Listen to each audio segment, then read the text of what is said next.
Baik Ibu Bapak dan sekalian, saya suka melihat kalau ada talk show, drama talk dengan pembicara hebat. Contoh katakan saja Ajan Bram, pasti tiket yang paling mahal VIP itu ada di depan, bayarnya mahal ya. Nah ini mungkin karena pembicaranya juga terlalu terkenal ya, nggak famous, sehingga ngapain lagi di depan belakang sama aja. Oh jangan takut ditanya juga ya. Oke, nggak apa-apa. Sebab di tempat lain kan nggak ada yang bareng ditanya-tanya. Kalau di sini saya tanya terus biar nggak ngantuk, supaya itu maksudnya. Baik Ibu Bapak dan sekalian, malam hari ini terus terang saja agak berat materi. Wah, kadang-kadang menakutin. Ya. Berat bukan untuk dipikul, tapi untuk direnungkan, untuk dipikirkan, dan lebih berat untuk diterapkan. Ya, berkenaan dengan samadhi dan juga panjang, konsentrasi dan juga memunculkan kebiasaan. Kalau kemarin itu masih gampang sebetulnya.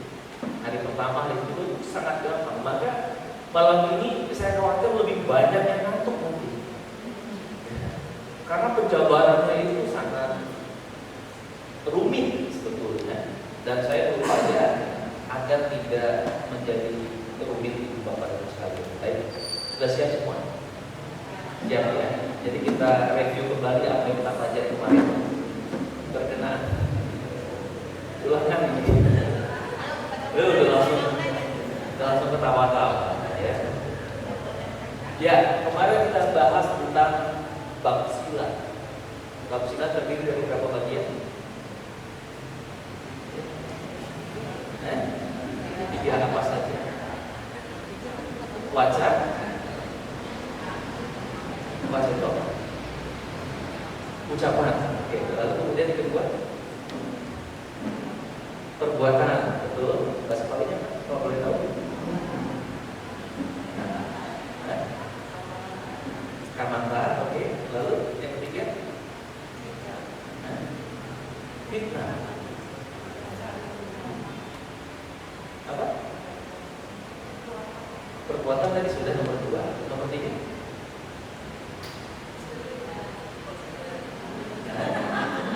Ada yang bisa dibantu?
Samadhi dulu ya.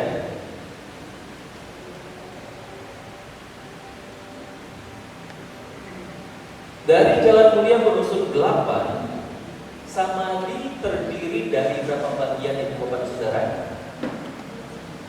Ini pelajaran di malam pertama. Sudah kita bahas sekilas saja. Dan ini penjabarannya malam terakhir.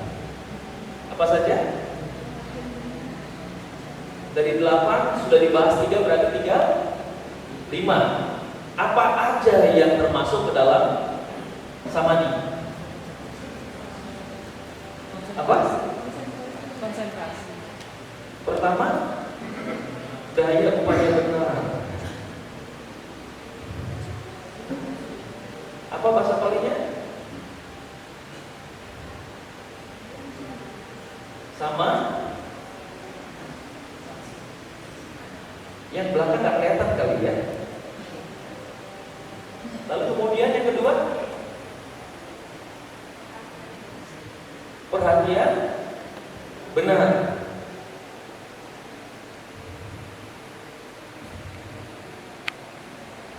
Bahasa palingnya apa? Sama sati. Dan yang terakhir, samadhi bahasa Indonesia apa? Konsentrasi. Oke.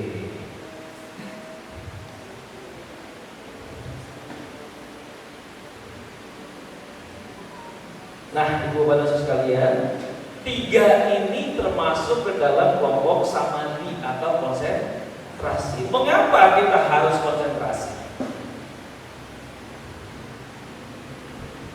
Dan apa kaitannya antara konsentrasi dengan nomor 1 dan nomor 2? Ibu Bapak sekalian, kalau kebaktian ada meditasi kan? Ada kan? Apa yang Anda lakukan saat Anda meditasi?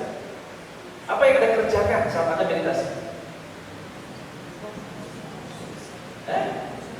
Konsentrasi doang. Renung, fokus. Berada, objeknya apa?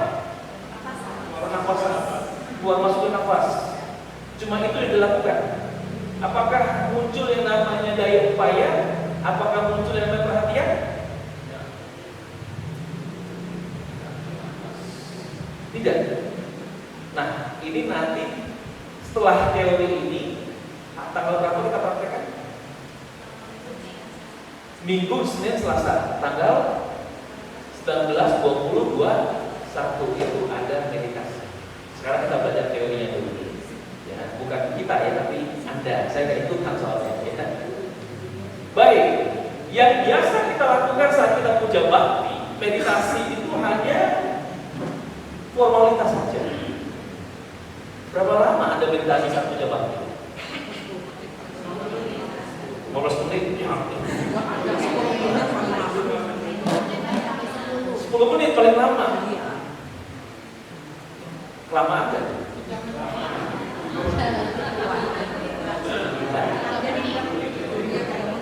Coba bayangkan saat Anda duduk diam 15 menit, kaki sudah mulai kesemutan. Tambah lagi 20 menit, setengah jam, bukan lagi kesemutan tapi kelojotan. Itu yang biasa terjadi. Maka pada umumnya orang tidak akan pernah banyak saat ada kelas meditasi. Coba sekarang nih ada 60 orang. Besok buktikan hari Minggu ada berapa orang yang meditasi. Dan ini bukan kali pertama meditasi akan diadakan di biara ini kan. Zaman yang lampau ada Buya Romo Ari. Ya, dan beliau mungkin bukan cuma 1 malam, beberapa malam kan di sini. Seminggu malam pertama berapa orang yang pernah ikut? 30 malam pertama, malam kedua nambah, langsung drop hampir 50%. 30, 18, 10, 8, tinggal 3 ngurus doang. Itu pun juga datang karena enak. Ya, bukan karena memang niatnya ingin belajar meditasi, tapi karena dia enak sampai belajar. Coba yang sudah diundang jauh-jauh, yang hadir cuma 3 orang.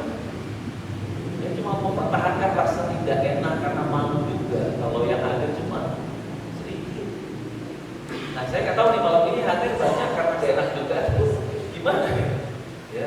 Apa memang karena mau belajar ya? Baik, saudara sekalian. Inilah yang menjadi masalah. Kenapa? Tenang, saya nggak akan lempar ke Anda. Mengapa setiap kali ada pendidikan, ada pembelajaran, ada kelas meditasi, itu selalu sedikit karena kita tidak pernah tahu antara apa yang harus kita lakukan saat kita meditasi, dan mungkin juga tidak pernah mengkait-kaitkan meditasi itu dengan sesuatu yang benar. Dikiranya hanya duduk diam memperhatikan napas sudah selesai, dan itu merupakan pekerjaan sangat menjenuhkan. Padahal Anda kalau mencari pekerjaan, pengennya pekerjaan yang santai, gajinya besar. Ada orang berdoa, oh Tuhan, saya mau kerja, kalau bisa cuma kipas-kipas doang, duit datang. Ya. Begitu kemudian jadi tukang sate. Wah, ternyata salah doanya nih. Apalagi kemudian, saya mau ucap-ucap kaki aja. Jadi, oh saya nggak mau ini, saya mau duduk manis, ada uang langsung datang. Jadi nah, kita meditasi bukan hanya sekedar duduk diam memperhatikan objek, tetapi harus ada pendahuluannya. Apa itu pendahuluan? Pertama, sila. Ya, nanti kita akan kaitkan dulu.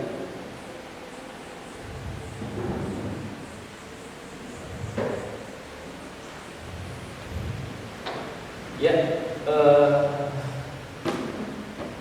di dalam Anguttara Nikaya 3 ya, syair yang di halaman 14 Buddha mengatakan tidak mungkin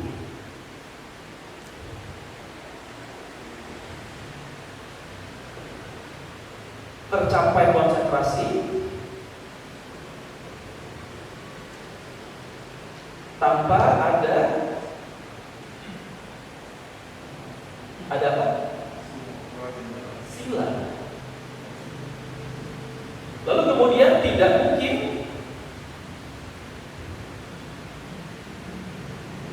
ada apanya tanpa ada samadhi.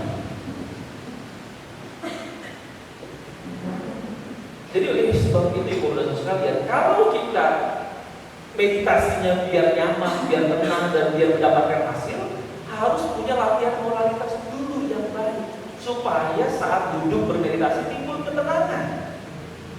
Ya, dan kemudian saat kita mulai bermeditasi, harus ada yang pertama yang disebut sebagai yang pertama tadi itu, ya, daya upaya atau usaha benar. Apa yang harus kita kembangkan daya upaya itu?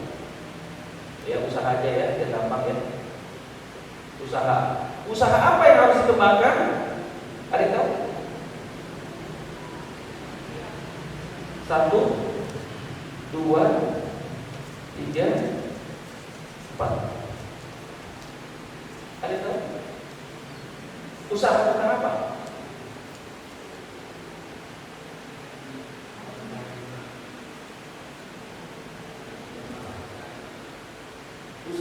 Usaha di sini maksudnya bukan usaha cari cuan, bukan. Kemarin kita sudah bahas itu di bab sila ya, yang disebut dengan sama ajiwa. Ya, perhatian yang benar nanti babnya berikutnya. Ini kita bahas tentang usaha benar atau sama wayaman. Usaha benar di sini yang dimaksud apa? Usaha apa yang kita munculkan di situ? 1, apa diri? Oke, nanti ya kita bahas. Pertama itu mencegah. Mencegah apa? Pikiran buruk yang belum muncul.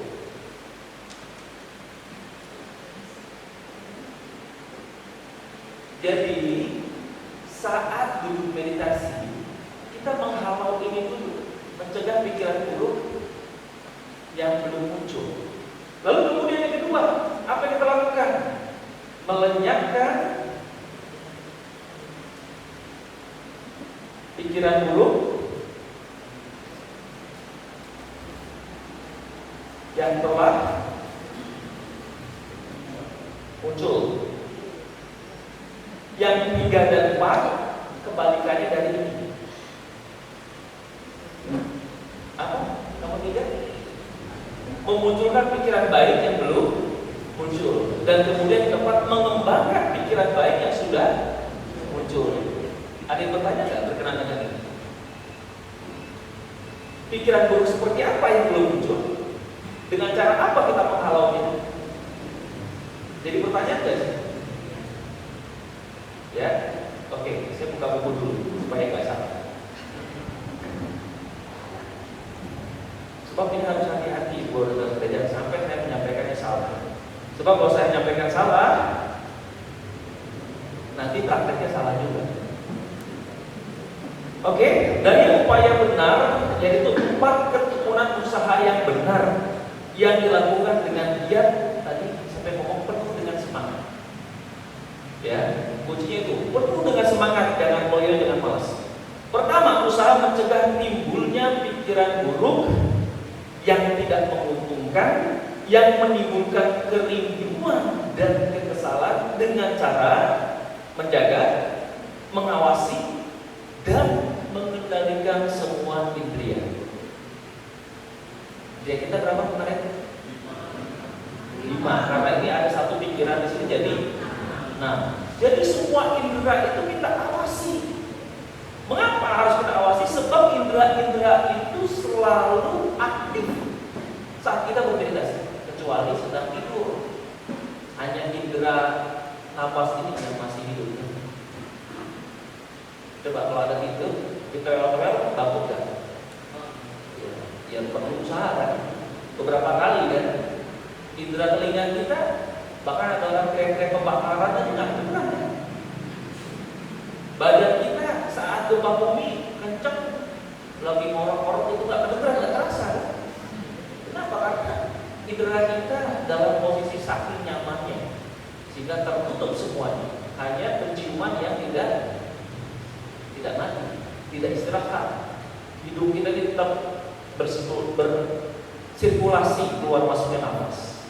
Lalu kemudian yang kedua, usaha melenyapkan pikiran yang diliputi hawa nafsu yang sempat muncul dengan mencampakkannya, mengakhirinya, mengalihkan pikiran pada sesuatu yang baru. Ibu bapak dan sekalian, tidak bisa dipungkiri saat kita sedang terjaga, melek, ya, dalam satu harian atau dalam beberapa waktu yang lampau, indera kita ini menangkap objek dengan landasan indera. Objek itu ada di luar. Objek mata apa? Bentuk. Objek hidung adalah aroma, bau-bauan. Objek kulit adalah sentuhan dan sebagainya. Nah, saat indera menyentuh objeknya, kemudian timbul perekaman, direkod dalam benak kita, dalam alam bawah sadar kita, yang indah maupun yang buruk. Nah, ini kemudian saat kita tenang, muncul nggak dalam ingatan kita? Muncul.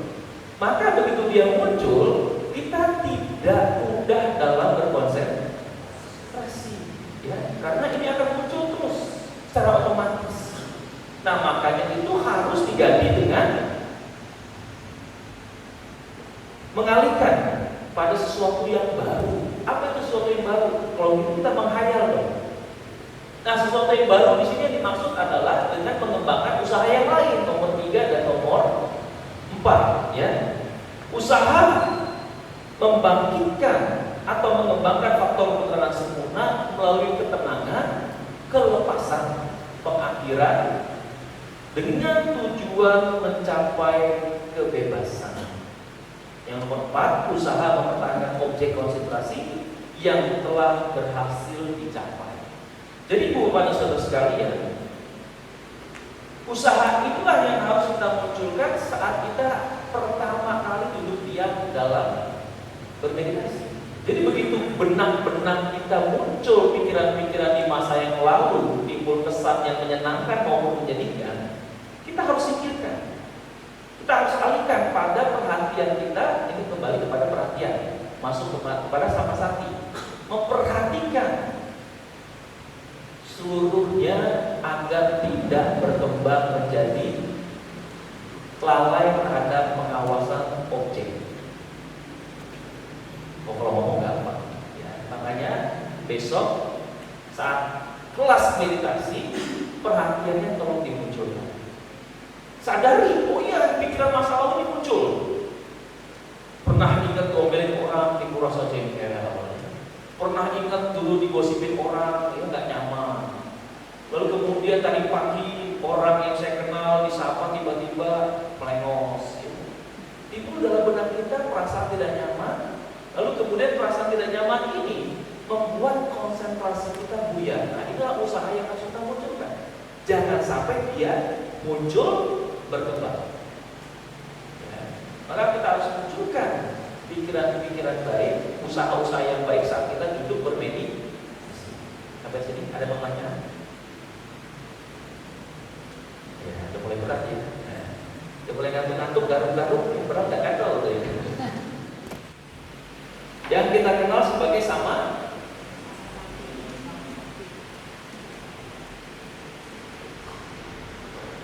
perhatian yang benar.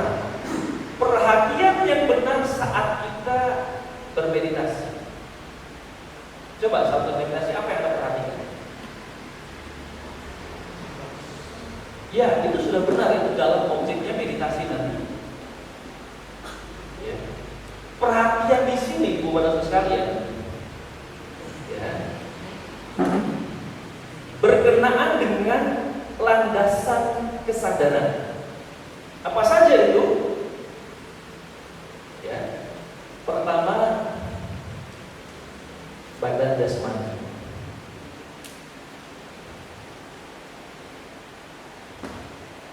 Perasaan.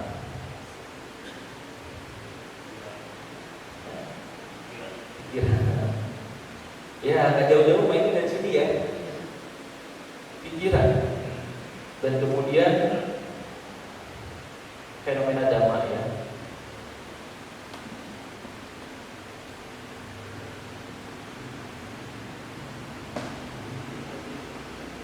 Ibu bapak dan sekalian, meditasi itu sebetulnya banyak dikembangkan oleh saudara-saudara kita yang beragama lain juga. Saya waktu di Katolik ada yang namanya rekoleksi. Meditasi juga mengembangkan cinta kasih. Di Islam ada yang namanya zikir, melafal nama Tuhan. Ya, di Katolik juga ada rosario. Di Kristen sekarang ini juga mulai mengembangkan meditasi. Tetapi yang mereka tidak ajarkan berkenaan dengan tahapan meditasi. Apa yang harus dilakukan dan apa yang harus ditinggalkan. Baik, kita akan coba bahas.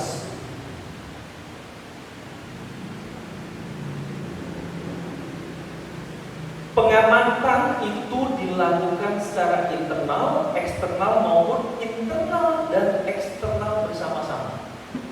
Internal itu artinya di dalam diri, eksternal di luar diri kita. Internal dan eksternal artinya kedua-duanya harus diamati. Mulai berat ya, tapi tenang. Lalu kemudian pengamatan mengenai bagaimana prosesnya timbul sesuatu, lenyapnya sesuatu, atau timbul dan lenyapnya sesuatu.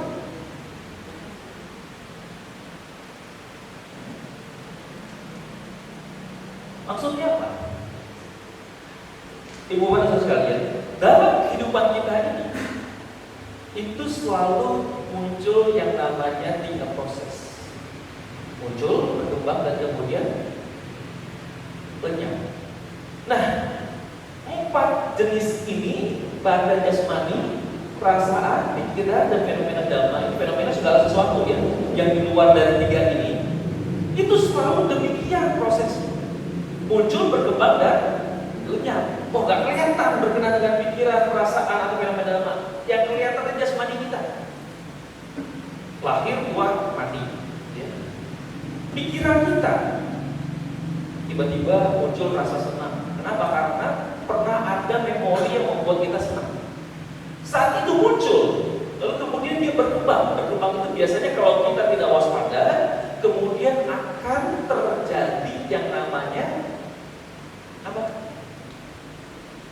Lamunan. Ngelamun jadi. Ingat kembali memori masa lalu yang membuat kita senang. Kalau kita tidak awasi dia dan kemudian dia berkembang dan kita terlena oleh keadaan itu. Dan bahkan kenangan itu sebetulnya sudah hilang, tapi kemudian di dalam benak kita tambah-tambahin. Ya. Jadi hayalan, kenangan jadi hayalan, dan kemudian begitu kita sadar terhadap objek meditasi, kemudian kita kembali ke objek meditasi. Lenyap, berkembang dan muncul, berkembang dan lenyap. Muncul, berkembang dan lenyap. Selalu demikian prosesnya. Perasaan senang, perasaan sedih, demikian terus prosesnya. Ya, begitu juga dengan pikiran kita. Pikiran masa lalu, sekarang, dan juga yang akan datang. Tapi prosesnya selalu sama. Muncul, berkembang dan lenyap. Ya. Kalau belajar meditasi itu mulai jenuh ya. Baik, teman-teman sekalian. Nah, sekarang kita masuk ke sama apa? Sama-sama.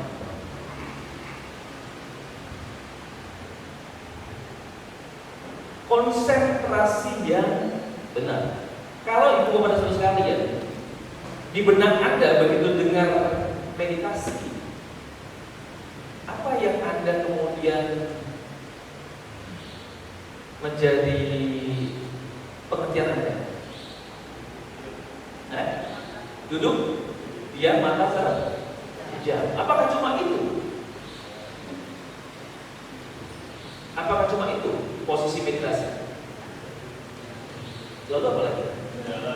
Berjalan. Makan, tidur. Terus? Ya. Kalau tidur artinya kita pulas, tapi berbaring. Nah, berbaring ini adalah metode yang paling disukai oleh banyak orang. Maka dalam kegiatan Day of Mindfulness atau One Day of Mindfulness, satu hari perhatian penuh, ya, ada yang namanya relaksasi atau meditasi berbaring. Padahal gak lama waktunya. Paling lama itu 45 menit sampai 1 jam. Sedangkan meditasi dulu bisa 1 jam setengah. Nah, tapi momen ini selalu cepat terlewati. Ya. Dalam waktu 5 menit orang telah mencapai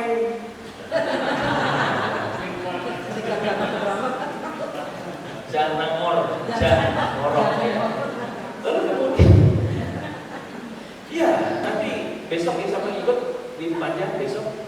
Nah, besok cobain sendiri itu. Enak biasanya ya. Itu benar-benar memberikan kualitas tidur yang baik. Ya terkadang apa? Kita juga butuh tidur yang berkualitas. Banyak orang begitu nanti jam 9, jam berapa? Jam 10, jam 11? Jam 10 sudah mulai naik derajat, sudah mulai selimutan. Tapi apakah kemudian Anda langsung tertidur? Enggak. Sebentar, 5 menit, miring kiri, 10 menit, kiri kanan, 20 menit, tengkurap 30 menit, sudah tidur. Atau nanti bersambung, perasaan tadi udah tidur, tapi kayaknya belum. Sampai melek nggak terasa kalau sudah jam 3. Nah, ini memberikan ketidaksehatan bagi tubuh kita. Makanya tidur itu yang penting bukan durasinya, tapi kualitas tidurnya. Ya. Memang durasi yang ideal 6 sampai 8 jam. Tapi kalau kualitasnya tidak baik, 1 jam kualitas tidur yang baik itu sudah lebih daripada durasi yang lama. Bahkan mudah saja tidur hanya 2 jam satu hari.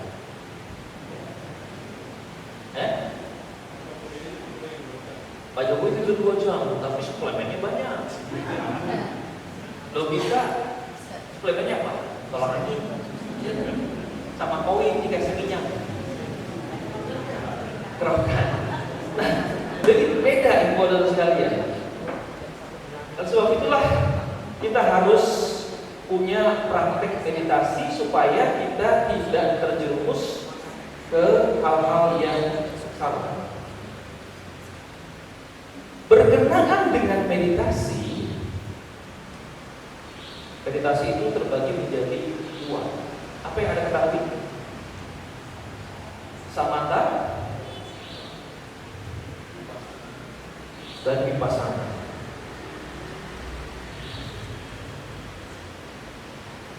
Apa bedanya samatha dan vipassana?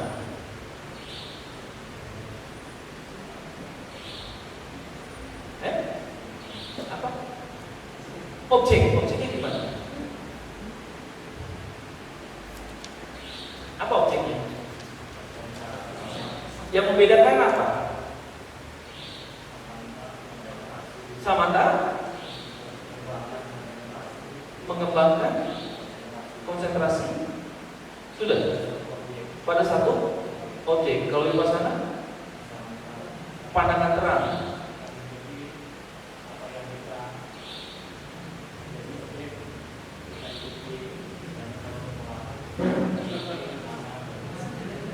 Ya, jadi samatha itu meditasi yang berfokus hanya pada satu objek. Ya. Maka meditasi ini akan menimbulkan yang namanya ketenangan batin. Sedangkan vipassana itu mengawasi semua objek yang dominan. Ya, semua objek yang dominan. Maksudnya apa? Contoh yang paling gampang saat kita meditasi duduk memperhatikan keluar masuknya nafas. Begitu Anda memperhatikan keluar masuknya nafas, muncul suara-suara yang keras dari luar. Biasanya pikiran kita mengarah keluar itu kan. Wah, suara apa itu? Gak kedengaran tapi aromanya masuk. Suara gak kedengaran tapi yang tercium adalah aroma busuk. Lalu kemudian saat kita mencium aroma yang busuk di sekitaran kita, biasanya pikiran kita berkelana kemana-mana kan? Yang duduk di depan saya atau di samping saya, apa yang di depan saya? Dan ingat-ingat tadi yang di depan siapa tadi ya? Yang di samping kanan siapa tadi? Wah, jangan-jangan memang dia. Lalu kemudian pikiran kita mengarah ke sana.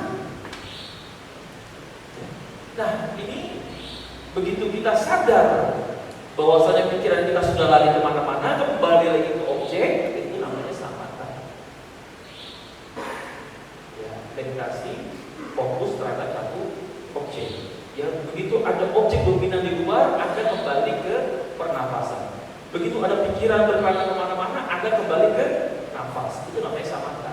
Tapi kalau kemudian saat meditasi duduk bermeditasi, memperhatikan keluar masuknya nafas, muncul fenomena lain, pikiran di masa lalu muncul, lalu kemudian Anda sadari, oh dia muncul pikiran di masa lalu. Biasanya kalau kita sudah sadari dia, maka kemudian akan tenggelam, akan lenyap. Nah itu kemudian disebut dengan vipassana. Oh ternyata saat saya duduk kaki saya kesemutan. Ya, Anda tidak lagi memperhatikan nafas, tapi memperhatikan anggota jasmani kita yang sedang sakit. Amati dia sakitnya. Dan bahkan kalau orang-orang vipassana itu selalu menantikan rasa sakit yang dominan, kesemutan sampai rasanya kaki pocong-pot, pinggang rasanya udah seperti ditusuk-tusuk gitu ya. Itu yang kemudian menjadi objek favorit, mengamati rasa sakit munculnya, ya berkembangnya dan kemudian lenyapnya. Ya. Nah, biasanya saudara sekalian, kalau kita sudah melewati batas itu, meditasi 1 jam itu terus. Pengalaman saya waktu di Myanmar, mengamati hal demikian, duduk bisa 3 jam setengah agak terasa. Setengah jam pertama, wah, kalau orang bilang itu udah belingsatan ya. Biasanya kalau saya turuti, kakinya sudah sponjolan ke depan, ya, nanti 1 menit tarik ke belakang. Gak nyaman, gelisah, dan bawaannya kita pengen segera mengakhiri meditasi itu dan cepat-cepat cari kenyamanan. Tapi kalau kita mengikuti hal yang demikian, yakinlah kita tidak akan pernah duduk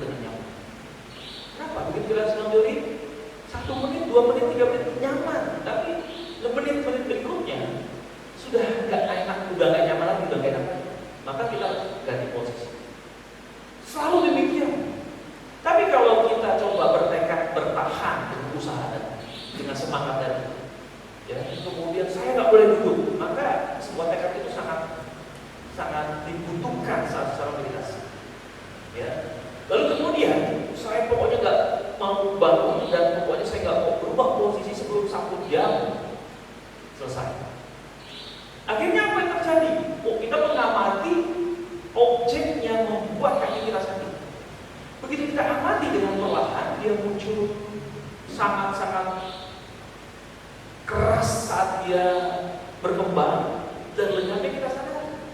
Tahu-tahu melek mata sudah 3 jam sekali.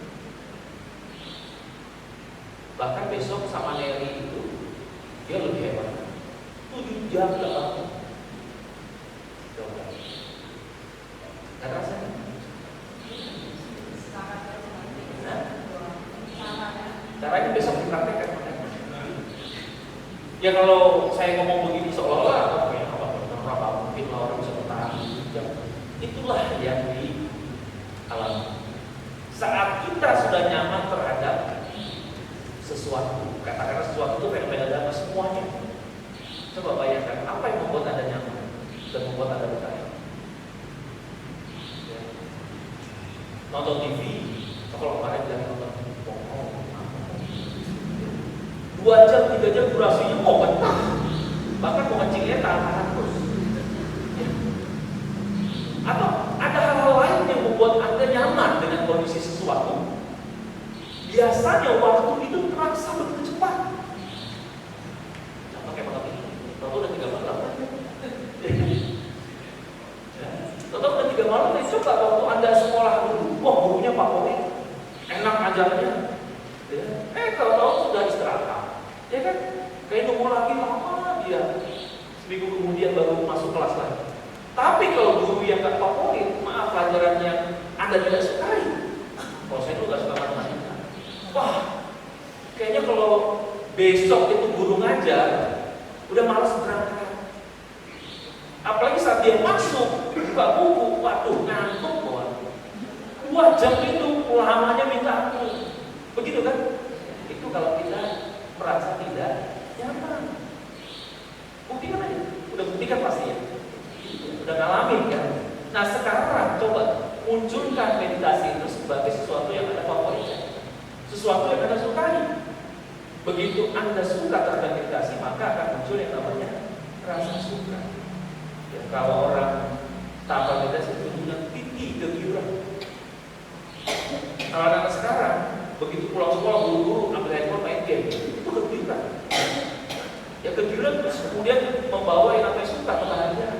Nah begitu juga Anda saat sudah menemukan titik meditasi yang nyaman, maka setiap kali ada kesempatan ada waktu untuk bermeditasi, bawaannya pengen meditasi terus. Ya. Nah, tapi apakah sudah ada yang sampai di sana? Belum kan? Nah, coba siapa tahu besok 3 hari ada di antara 60 orang ini 6 orang paling tidak yang demikian pengalaman. Oh, saya pengen meditasi terus. Tapi kalau ada rumah tangga repot juga. Ya. Repot. Kenapa repotnya? Sebab nanti hasrat indrawi itu akan lenyap. Wah, terjadi. Nah. Ya, tapi nggak apa-apa, jangan ditakut-takuti dulu ya. Alami dulu saja. Oke, Bapak-Bapak sekalian. Dalam prakteknya Samatha Bhavana ini, Samatha Bhavana memiliki 40 objek meditasi. Apa saja? 1. 10 kasina. 2. 10 asubha. 3. 10 anusati.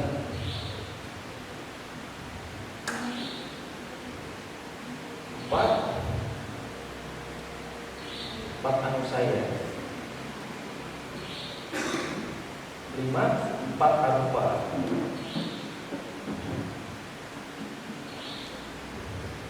1 dhatu. Dan 1 7 1 ahara partikulasanya. Ya, oke. Yang di belakang tak baca nggak apa-apa. Jadi 10 kasina itu terdiri dari apa saja? 10 perenungan terhadap yang 4 itu bentukan tubuh kita, unsur tubuh kita. Patawi, apo, tejo, wayo. Apa itu patawi? Unsur tanah. Ya. Apo itu unsur air, tejo unsur api, wayo itu unsur udara. Ini adalah 4 unsur yang membentuk tubuh kita, yang ada di dalam tubuh kita. Ya, unsur padat, daging kita unsur padat. Unsur udara, ya, tubuh kita ini ada udaranya supaya bisa bergerak. Alat berat ada hidroliknya kan, ada udaranya, ada tekanan udara dia bisa bergerak. Ada cairannya kan, ada darah, ada limpa, ada getah bening, ada air mata dan lain sebagainya. Ya itu ada di dalam tubuh. Lalu kemudian unsur api itu bukan hanya unsur panas ya, tapi juga unsur dingin. Maka kita kalau nggak stabil tubuh kita bisa panas, dingin. Ya. Saat kita berada di kondisi iklim yang panas, tubuh kita secara otomatis dalam tubuh ini akan memunculkan rasa dingin dalam tubuh kita. Saat kita berada di tempat yang dingin, maka tubuh kita secara otomatis akan mengaktifkan unsur panas yang ada di dalam tubuh kita. Lalu kemudian ada 4 lagi berkenaan dengan warna merah kita, warna putih odata, warna biru nila, ya, dan kemudian warna kuning, ya. Lalu kemudian 10 asubah ini berkenaan dengan 10 objek mayat yang menjijikan. Mayat baru mati, mayat membengkak, mayat keluar nanahnya, mayat keluar belakunya, mayat tinggal tulang, mayat yang digerogoti oleh binatang-binatang seperti serigala dan lain sebagainya. Ya. Ini berkenaan dengan kondisi mayat yang menjijikan. Lalu kemudian 10 anusati, ada Dhamma Nusati, Buddha Nusati, Sangha Nusati, Dewa Nusati, dan yang paling populer adalah Anapanasati, memperhatikan keluar masuknya nafas. Lalu kemudian ada 4 anusaya. 4 anusaya ini meta, karuna, mudita, upeka. Pernah kan? Meditasi meta bawana, ya kan? Mengembangkan pikiran cinta kasih. Coba saat Anda mengembangkan pikiran meditasi, apa yang Anda pikirkan?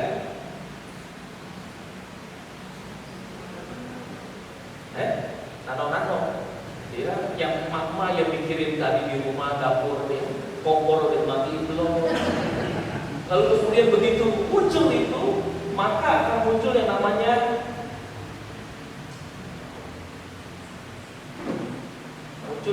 niwarana. Udah jatuh puncak. Oke. Nah, ini yang kemudian membuat kita tidak nyaman dalam bermeditasi. Ya. Lalu kemudian 4 arupa ini berkenaan dengan ruangan tanpa batas. Pokoknya sesuatu yang kosong. Ada 4 jenis. Lalu kemudian datu kaya. Datu kaya ini berkenaan dengan seluruh elemen pembentuk tubuh. Kalau tadi hanya satu-satu saja. Saya menemukan tentang tanah, unsur tanah. Saya menemukan tentang unsur api. Biasanya objeknya diambil. Tanah diambil satu piring semua makanan, itu menjadikan objektivitas. Kalau api, ada api nyala di lilin, itu yang menjadikan objektivitas. Tapi kalau ini tempat unsur digabung menjadi satu. Ya, ini poin nomor 6. Lalu kemudian nomor 7, ini ahara, kapitulasinya ahara itu makanan. Nah, ini biasanya dipraktekkan untuk kelas mahasiswa. Nah, kemarin saya berpikir mau bikin juga di sini. Dengan cara apa? Makanan favorit Anda. Contoh, suka makan apa? Ibu dan kalian?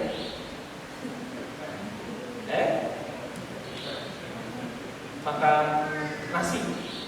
Nasi ini bukan suka ya, sudah menjadi sebuah bakso. Wah, ya. Makan bakso. Mie ayam. Pokoknya masing-masing peserta membawa makanan favorit. Ada yang bawa mie ayam, ada yang bawa bakso. Kita makan sama-sama di sini. Tentu nggak boleh ya. Besok tolong kasih apa itu? Hordeng ya. Mau digerah boleh, digerah boleh ya. Ya pokoknya masing-masing hadirin bawa makanan favorit. Lalu apa yang dilakukan? Anda perhatikan dulu bentuk makanannya itu. tatap dulu selama 1 menit. Tatap dengan baik-baik unsur-unsur yang terkandung dalam makanan favorit Anda. Setelah diperhatikan dengan baik, kemudian yang kedua dimakan 1 sendok ya. Kalau bakso 1 biji langsung dimakan. Plus pentingnya, plus bihunnya, plus kuahnya. Dikunyah. Kunyah sampai 10 kali kunyahan. Begitu 10 kali kunyahan, apa yang dilakukan? Dilepek. Kalau dilepek, dimutahin. Di mangkok itu tadi. Gak usah. Lalu kemudian dimakan lagi. Kunyah lagi selama 20 kali kunyahan dan dilepek lagi. Sampai 30 kali nanti dilepek lagi. Langsung dimakan terus. Terus begitu sampai habis 1 mangkok. Oke?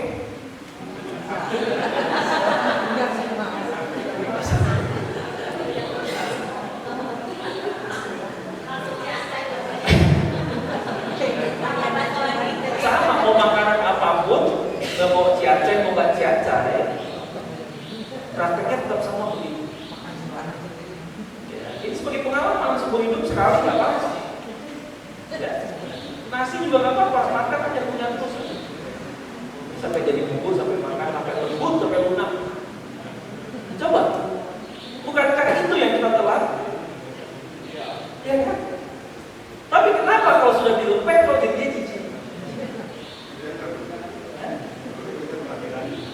Ya karena mata kita ini pengen lihat yang indah kan? Lihat bakso, wah, menarik ya.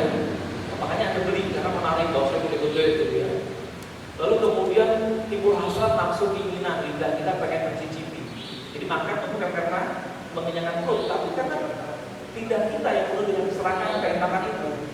Lalu kemudian mata kita tadi sudah jelas lihat yang indah. Hidung kita juga mencium aroma yang hautse, yang nikmat. Oh, begitu kita makan sempurna kenikmatan itu. Lalu kemudian begitu kita praktekkan makan dan kemudian kita lepek, lidah ini sebetulnya nggak nolak. Yang nolak apa? Mata ini hanya sekedar mata sebetulnya. Mata ini adalah subjek dan bakso adalah objeknya. Dan proses ini ada yang namanya landasan. Bahasa Melayu pas ada landasan. Lalu kemudian begitu kita melihat hal yang indah, maka akan timbul perekaman. Akan timbul yang namanya di situ vedana, ya ada yang timbul yang namanya sanya itu pencerapan, ini pencerapan. Lalu kemudian otak ini akan mengolah, pikiran ini akan mengolah, oh ini enak, ini gak enak, ini menjijikan, ini menimbulkan kenikmatan. Padahal kalau kita makan itu, ya itulah yang kita makan. Tapi mengapa begitu kita keluarkan, kita pikirnya bukan lagi bakso kan? Entah anjing lah, entah kucing lah, ya kan? Ya kenapa? Karena yang muncul dalam rekaman kita itu sesuatu yang menjijikkan. Padahal saat kita punya selama 30 kali di mulut kita ini ya begitu, sama aja. Nah itulah tujuannya apa Bante kau mempraktikkan itu, supaya timbul ketidakmelekatan dalam diri kita. Banyak orang kalau menunya gak enak nggak mau makan, pilih-pilih belagu. Pas saya bilang ladak, ladak itu seperti adonan yang matang, ladaknya. Nah makanya ini penting sekali bagi kehidupan kita, apalagi untuk anak-anak kita, supaya mereka bisa menerima apapun yang diberikan oleh orang tuanya, supaya dia juga menyadari keadaan yang tidak nyaman itu seperti apa. Ya, ini penting sekali untuk praktek kita. Maka dalam kelas mahasiswa prakteknya ini. Lalu kemudian berkenaan dengan asuba, ini prakteknya biasa di kuburan. Kalau Bante Surya tadi di Semarang Tugas sana, mahasiswa itu malam-malam diajak ke kuburan. Sebetulnya kuburan itu tidak bisa melihat apa-apa ya, cuma menimbulkan rasa takut saja. Yang kita perhatikan adalah berkenaan dengan perasaan, rasa takut, rasa ketidaknyamanan, kekhawatiran, itu yang harus kita lawan. Tapi kalau kita prakteknya di mana? Di krematorium yang kremasinya masih pakai kayu.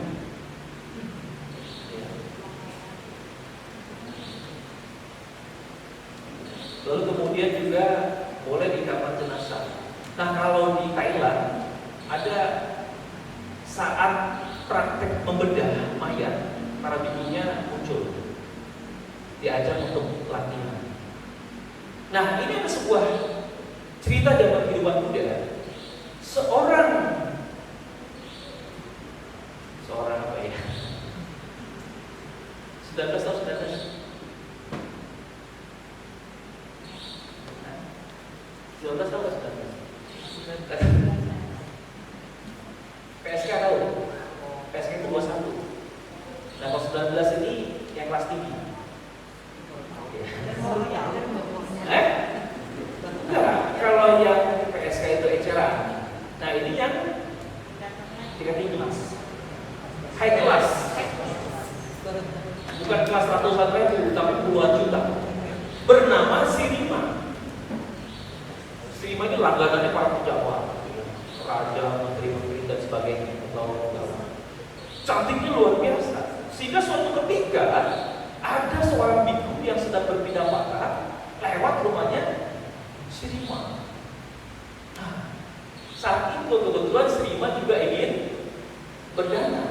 Ya, begitu Sirima berdana dan biku ini menerima dana dari Sirima, dia terkejut. Wah, cakep banget ya.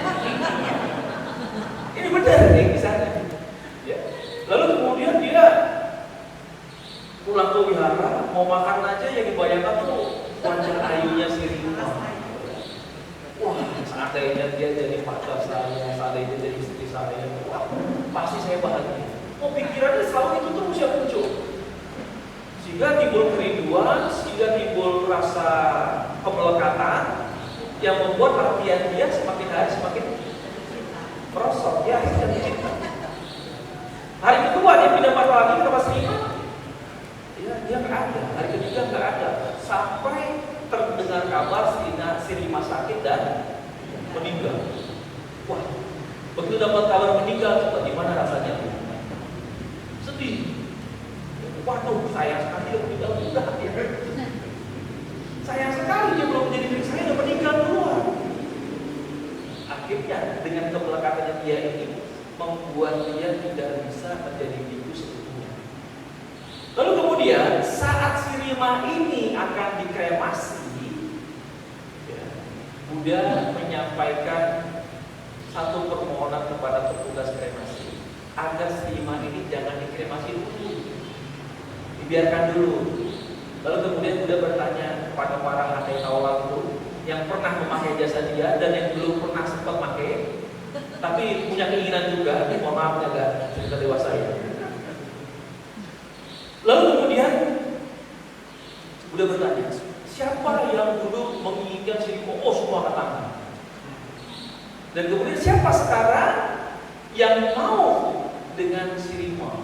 Enggak ada yang mau. Enggak ada yang angkat tangan. Bahkan dikasih gratisnya nggak mau. Dulu bayar, sampai ngantri. Sekarang dikasih gratisan tetap nggak mau. Dan kemudian semua handai tawalu pulang, ditinggallah biku yang satu itu tadi. Ya, kamu di sini meditasi, amati perkembangan jasad daripada si mulai tadinya cantik, hari kedua mulai membengkak, hari ketiga mulai melentung-melentung gitu ya, biru-biru.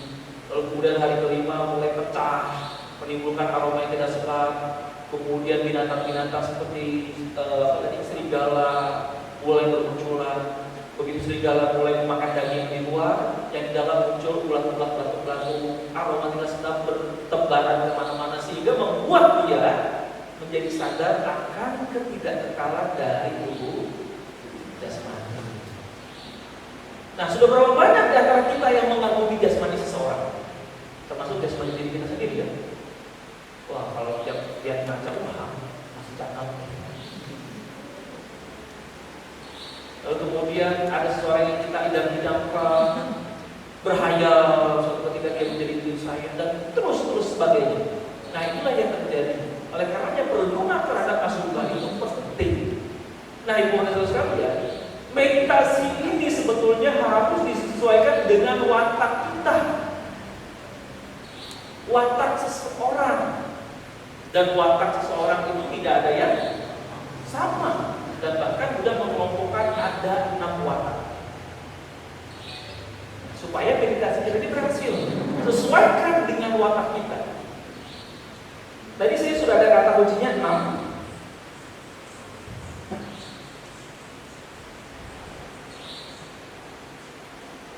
Watak apa saja yang ada di dalam diri kita atau di dalam tubuh masing-masing manusia?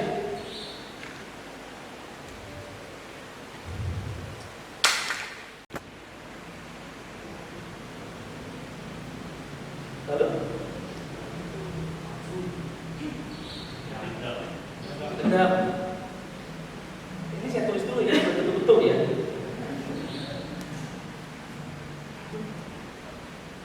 Apa lagi?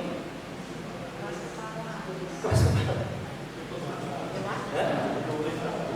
Putus asa. Putus asa, singkat aja ya.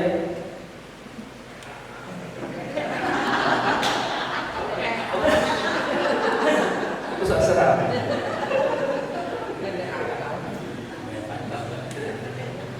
Terus egois. Iya. Oke. Coba kita lihat yang benar berapa di sini ya. Yang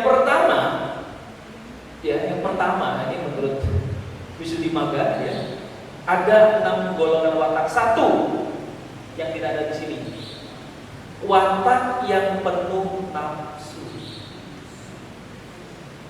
ya, yang disebut dengan raga carita.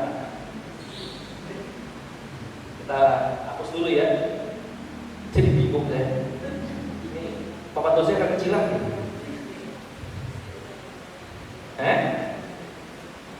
Satu, watak yang penuh nafsu, ya. Nafsu nih gede-gede dah, nafsu dah. Ini disebut dengan raga carita. Ini carita ya. Watak. Lalu kemudian yang kedua, yaitu watak yang penuh kebencian. Tadi termasuk marah, ya, jengkel sama orang, ya. Watak yang suka benci disebut dengan dosa. Lalu kemudian yang ketiga, watak yang suka Guru katakan apa? Dungu.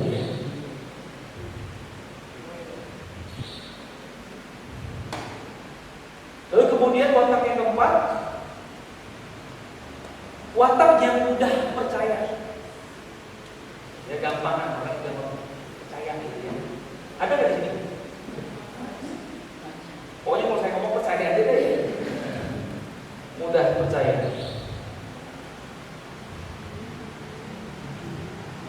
Percaya ini sadar ya. Lalu kemudian yang kelima, watak yang cerdas. Ini cerdas sudah bagian dari watak nih. Namanya budi ya. Siapa yang namanya budi, dia berarti cerdas maksudnya. Ada sini yang budi? Cerdas ya. Terus watak yang suka melamun. Suka melamun nih, mintakan.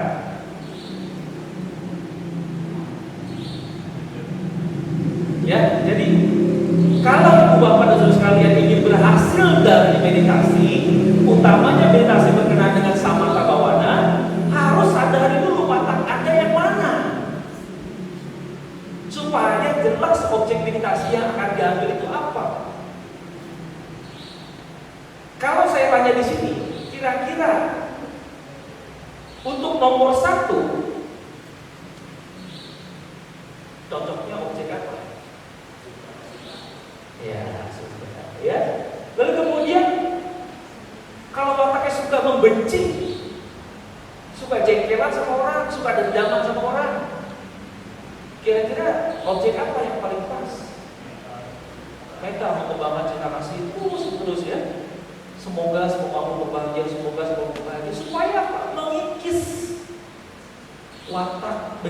apa watak jengkelnya, watak pendendamnya kepada seseorang tersebut. Meskipun saat dia sadar dari meditasi, ya berarti kan belum berhasil. Terus jangan putus asa, jangan putus asa dalam bermeditasi. Ya. Lalu kemudian kalau wataknya dungu, apa yang harus? Ya.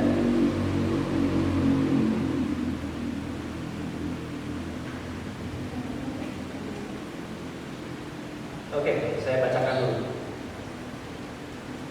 Golongan watak yang dungu bersifat lamban, malas, tidak aktif dan suka bingung. Nah, ini kalau ibu bapak setiap kali dapat pulang saya tanya,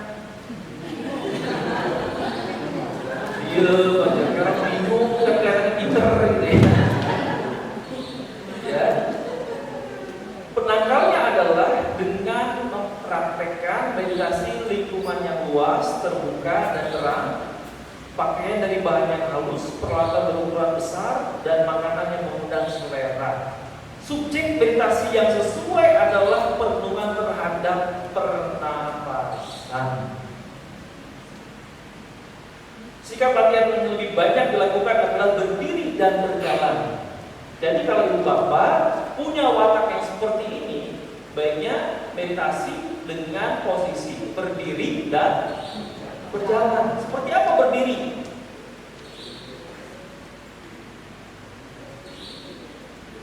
Pernah berdiri?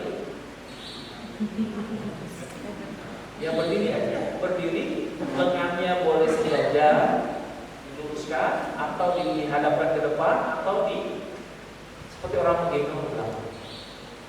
Ya. Nah besok coba tanya sama Nelly, minta tolong diajarkan meditasi dengan posisi berdiri. Kalau berjalan, tahu ya? Lalu kemudian golongan watak yang mudah percaya, gampang dikibulin ya,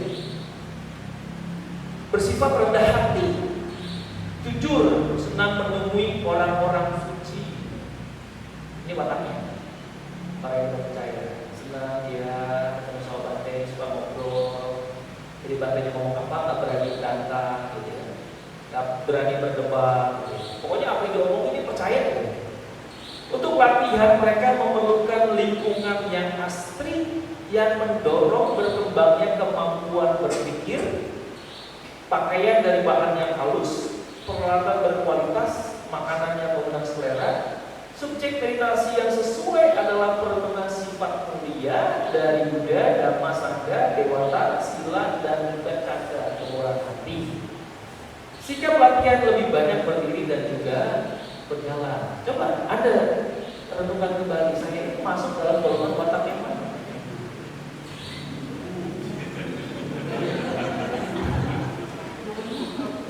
Ya. Lalu kemudian golongan watak berikutnya yang apa? Cerdas, menekankan pengertian, selalu ingin tahu dan meneliti, cenderung berhati-hati karena mudah menyesuaikan diri. Tak ada hal yang khusus untuk golongan ini. Subjek meditasi yang sesuai adalah perenungan kematian, kedamaian, persepsi yang meninggikan dari makanan, tadi ya ahara manipulasinya, dan analisis terhadap keempat unsur jasmani, patawi, apo, tejo, dan wayo. Unsur tanah, unsur padat, unsur cair, unsur api, dan juga unsur udara. Lalu kemudian golongan watak yang suka ngelamun, ya, pikirannya berkeliaran, senang berteori, jangan saya. Penangkalnya adalah lingkungan yang tidak memberikan rangsangan berpikir, tempat tinggalnya kecil tapi bersih, cukup cahaya. Wah ini namanya saya banget ini. Peralatannya terbatas, hanya yang penting saja. Kadang juga banyak orang suka mengumpulkan barang-barang yang nggak penting. Iya. Wah kayaknya ini penting, padahal nggak penting. Mau dibuang sayang, ya, mau dikasih orang eman-eman. Lalu kemudian warna sebaiknya, jadi objek meditasi adalah subjek meditasi yang sesuai adalah perhitungan pernapasan. Sikap latihannya berjalan dan berdiri, menghindari duduk dan berbaring.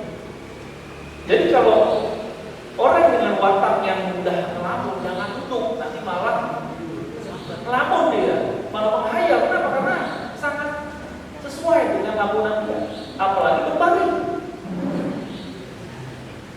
Nah, ada yang kemungkinan susah tidur karena banyak ngelamun sebelum tidur. Ya, mikirin anak, mikirin istri, mikirin kewe, ya, macam-macam yang mikirin. Nah, ibu bapak sekalian, saya rasa itu objek-objek dan watak yang sesuai dari meditasi kita. Namun ibu bapak saudara, jangan khawatir. Berkenaan Anda belum bisa memutuskan watak yang mana yang paling pas. Dan Anda mungkin belum bisa mengukur saya itu wataknya yang mana.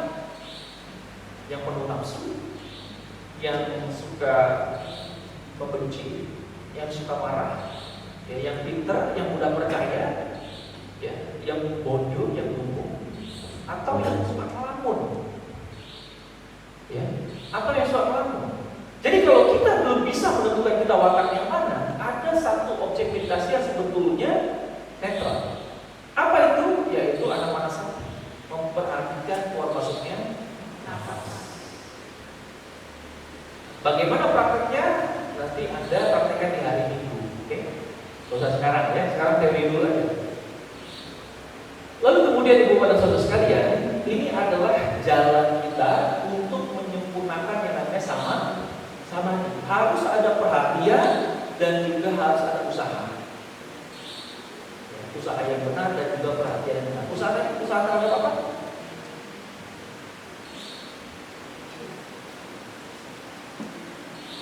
Lupa ya, tercatat ya.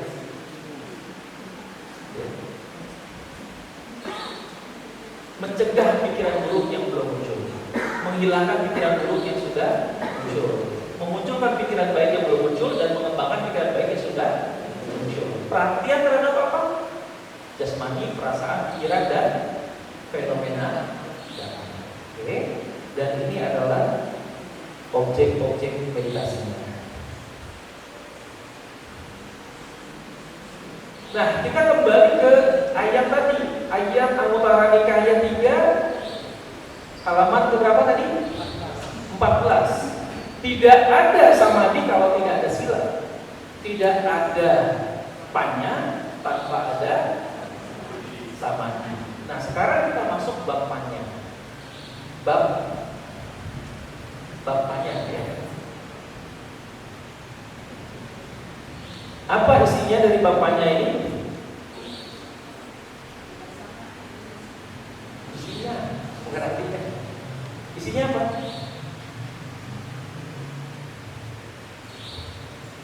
Sama apa?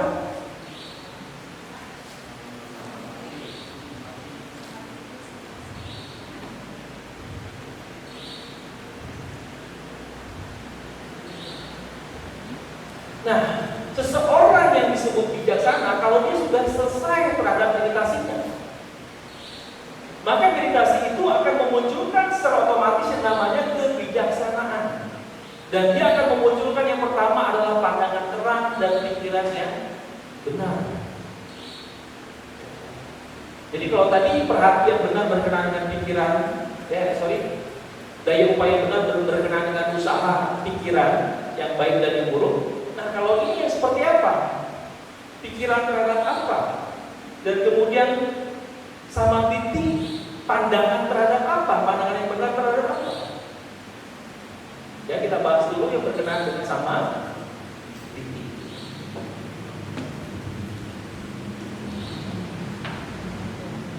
Ini pandangan yang benar terhadap pelajaran kita di malam pertama.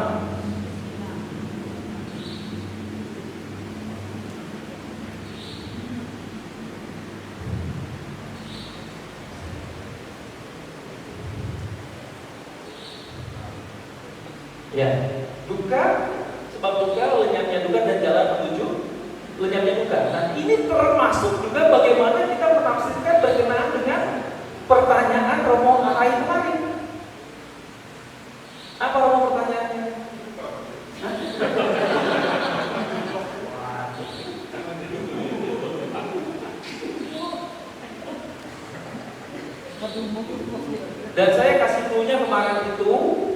Banyak orang yang pandangannya keliru terhadap hukum karma dan selalu mengatakan itu udah karmanya, ya kan?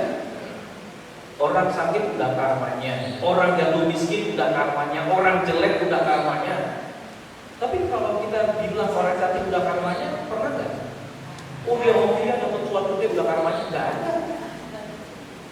Tapi kalau sesuatu yang buruk berkenaan dengan musibah, sesuatu yang tidak menyenangkan yang terjadi pada orang lain dan juga diri kita, kita selalu mengatakan sudah karma. Ya. Nah ini adalah pandangan yang keliru. Nah oleh sebab itu ibu dan sekalian, ada 3 pandangan yang ditolak oleh Buddha. Satu yang disebut dengan Iswara. Pernah dengar istilah ini? Nirmana Wada. Iswara Nirmana Wada. Iswara itu berkenaan dengan makhluk adik kuasa. Iswara. Ya. Nirmana Wada. Wada itu berkenaan dengan ajaran. Jadi nirwana itu kalau kita artikan secara keseluruhan, segala sesuatu itu udah dari sononya. Nah, itu kemarin kan dibahas kan. Segala sesuatu udah dari sono, sononya di mana? Orang kata itu sono. Nggak di sana tapi di sono. Dari sononya di mana? Udahlah, kita mah hidup saat ini udah dari sononya, udah dari ngatur. Kalau kata gitu, udah dari ngatur, udah sono. Ya kan? Kalau di sini juga kayak gitu kali logatnya. Masih.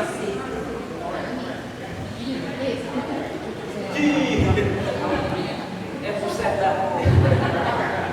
Ya, segala sesuatu udah dari sononya, dari sananya mah. Ya memang kalau saya mau ngomong kayak gitu bisa juga. Memang darahnya dari sononya juga. Ya ibu bapak dan sekalian, ini banyak yang menjadi kepercayaan rekan-rekan kita yang lain. Segala sesuatu sudah ditentukan oleh seseorang, oleh sesosok, oleh kekuatan adi duniawi yang ada di luar kemampuan kita. Maka yang terjadi kita ini adalah sebagai pion, sebagai pemain saja. Sutradaranya sudah ada orang lain, ya. Sebagai aktor, sudah ada yang menentukan hidup dan mati kita, rezeki kita, kesehatan kita, jodoh kita, sudah ditentukan dari. Nah ini yang kemudian ditolak. Lalu kemudian yang kedua,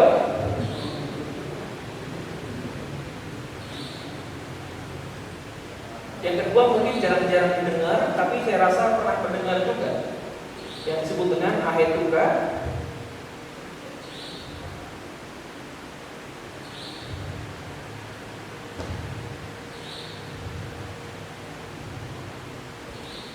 Ahetuka nirmana wada.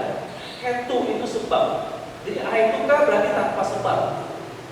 Jadi segala sesuatu itu terjadi secara tiba-tiba, ujung-ujung. Ngomong, ayo. Berduduk gitu apa maksudnya? Nah, tiba-tiba ujung-ujung muncul tanpa sebab. Ya, kita sekarang duduk di sini, Anda semua duduk, saya berdiri, itu tanpa sebab. Enggak ada yang menyebabkan. Ya, tahu-tahu datang aja kita. Kita lahir di keluarga yang kaya, itu gak ada sebabnya. Tanpa sebab. Segala sesuatu ada sakit, gak ada sebabnya. Ada yang begitu kan? Sudah di ronsen gak ada, MRI gak ada. Ya. Tanya dukun semuanya aman. Sakit tanpa sebab, itu gak ada sebabnya, bingung. Ya padahal segala sesuatu dalam pandangan Buddhis itu ada sebabnya. Ada sebabnya. Sekarang yang kita nikmati ini akibatnya. Dan yang terjadi sebelumnya adalah sebab. Dan sekarang kita nikmati adalah akibat. Dan kemudian yang ketiga, ini yang sering kita ucapkan.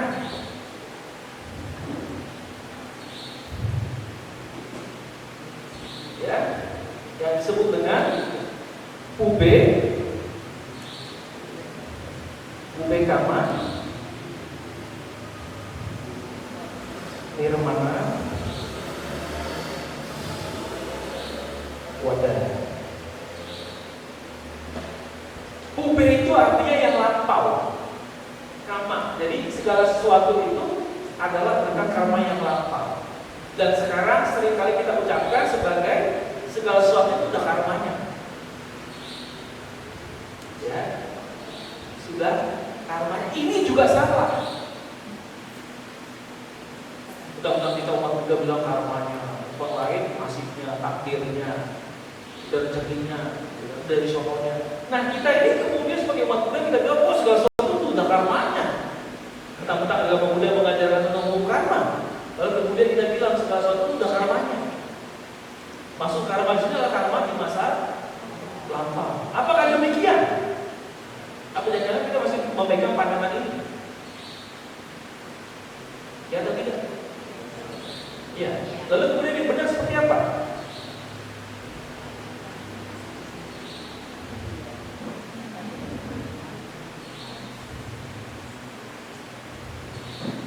Yang benar seperti apa?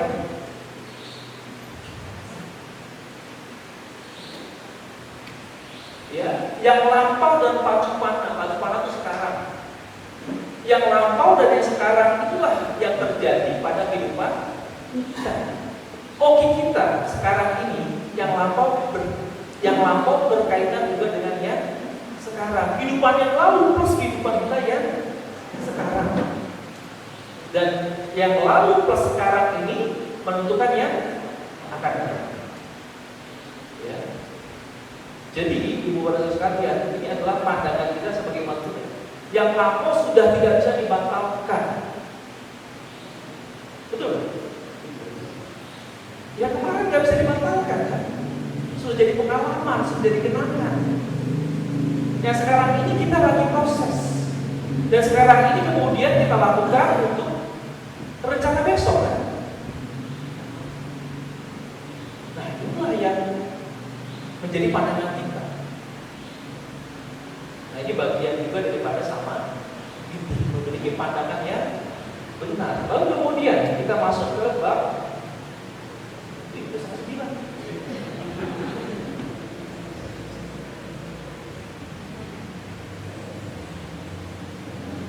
Sama apa? Sama apa?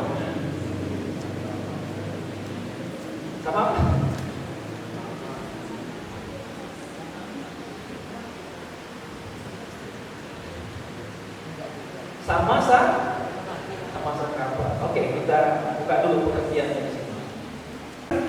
Benar, berkenaan dengan pikiran yang melepaskan pertama nafsu keduniawian. Lalu kemudian yang kedua, pikiran yang dipenuhi cinta kasih. Dan yang ketiga, pikiran yang bebas dari kekerasan. Ya, pikiran yang bebas dari nafsu indrawi. Kalau seseorang sudah berhasil meditasinya, maka tadi saya katakan nafsu indrawi kita mulai berkurang, bahkan hilang. Ya. Jadi kecenderungan yang disebut dengan kamacanda, ya, kamacanda ini akan hilang, nafsu indrawi kita akan hilang. Lalu kemudian yang berkembang adalah pikiran yang dipenuhi dengan metta.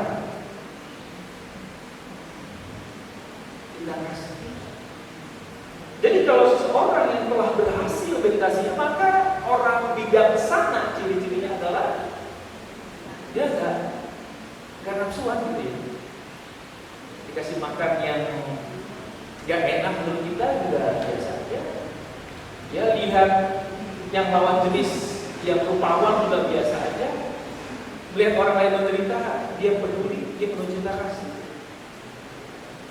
Pikirannya sangat bijak. Seperti kalau kita lihat sekarang ini, pendiri Buddha Sensi ya, Master Cengian.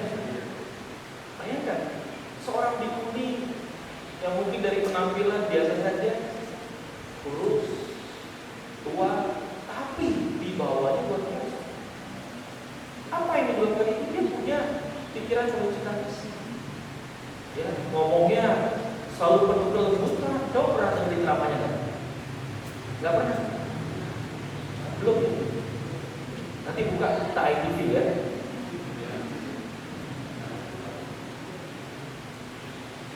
Jadi kalau seseorang yang sudah diliputi dengan cinta kasih, maka tidak akan ada lagi muncul kekerasan dalam pikirannya. Tidak lagi yang namanya biapada.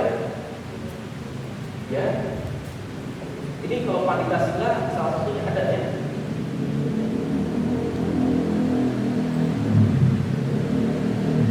Biapada. Ini juga bagian daripada Pancasila. Karena Pancasila itu adalah orang yang biak. Jadi cirinya adalah penuh cinta kasih. Lalu kemudian tidak pernah memiliki niat jahat, bahkan menyakiti aja atau membunuh aja enggak. Niat jahat enggak muncul.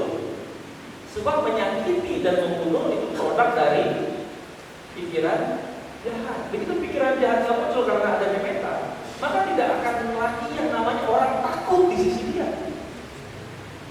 Kalau ada punya peliharaan anjing, begitu ketemu orang yang nggak pernah kasih makan, yang mungkin kalau menurut kita dia baik, tapi anjingnya itu bisa sensitif daripada manusia, sehingga dia mungkin gonggongnya itu nggak berhenti, ya kan?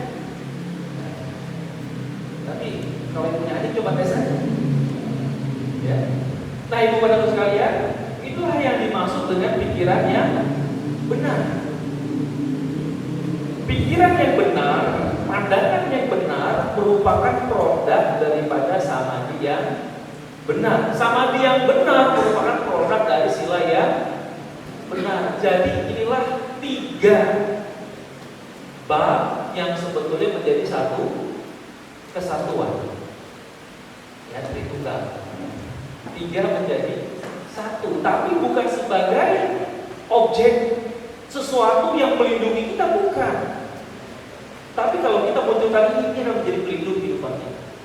Jadi objek itu bukan pelindungan yang ada di luar sana, bukan ada sesosok di luar sana yang akan melindungi kita. Tapi praktek inilah praktek yang sesungguhnya akan melindungi kita, bukan hanya di kehidupan ini, melainkan juga ini akan mencapai pembebasan. Oh Bante, ada nggak rumah tangga yang jadi arahan? Kan tujuannya di mana ya?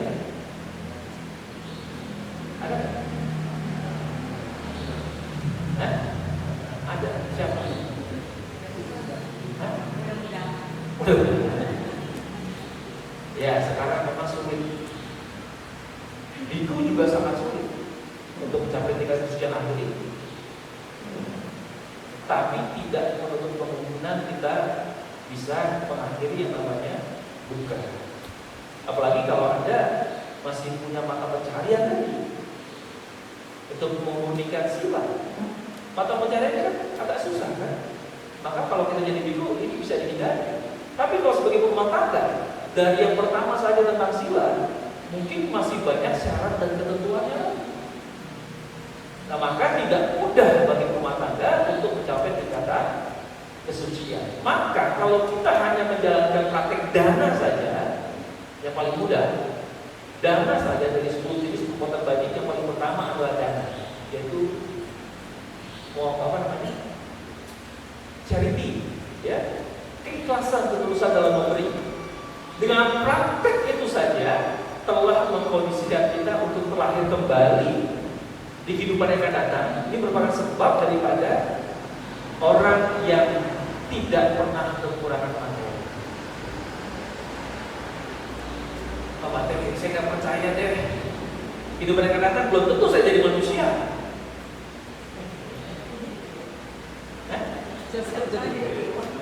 Jadi coba tahu itu dewa. Jadi dewa dengan berdana dia juga mempraktekkan moralitas. Nah, sebab itulah ibu pada sekalian, dari 3 bab ini sila sama panya, kita bisa praktekkan yang mana? Kalau panya itu adalah hasil buahnya. Kita bisa praktekkan yang mana? Sila saja atau sila plus samadhi saja? Ya? Sila dan samadhi. Ya syukur begitu. Ya, oleh karenanya jangan malas besok pada kelas meditasi. masih penuh segini harusnya, ya. Tapi kalau hari pertama sudah nggak enak, jangan harap hari kedua datang lagi. Ya, nah inilah yang terjadi di media sosial. Kenapa? Karena kita lebih mudah untuk mengikuti hawa nafsu kita, nafsu untuk mencari sesuatu yang nyaman, sesuatu yang mengasihkan, mengenakan. Tapi kalau sesuatu yang menjenuhkan, membosankan, yang membuat kesakitan, tentu kita tidak akan pernah datang lagi, dan kita tidak akan pernah ingin mengulangi pengalaman yang sama. Ya, masa Anda mau disakiti 2 kali? Nggak mau kan? Jadi karenanya besok cobalah untuk menerima segala yang tidak nyaman itu. Itulah latihan. Kalau menerima sesuatu yang diinginkan itu biasa, tapi kalau menerima sesuatu yang tidak diinginkan itu baru. Oke, ada pertanyaan? Silakan. Yang saya ingin tanyakan adalah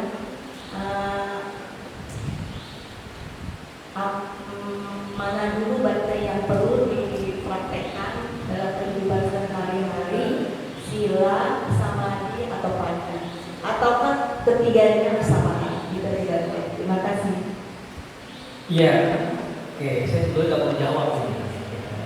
Buah daripada sila yang baik, maka samadhi yang benar.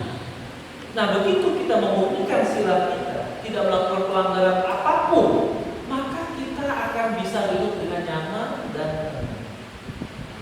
Tapi kalau kita sudah banyak melakukan pelanggaran sila, ketenangan itu sangat sulit untuk didapatkan.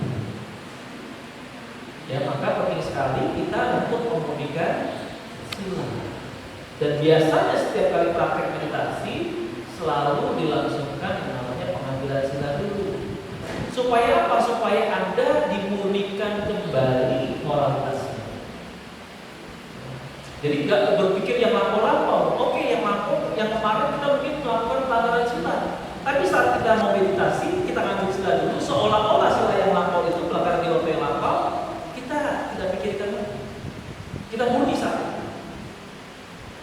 Nah, karenanya tadi dijawab yang mana dulu? Ya jelas sila dulu. Dengan sila yang baik, maka menghasilkan samadhi yang baik.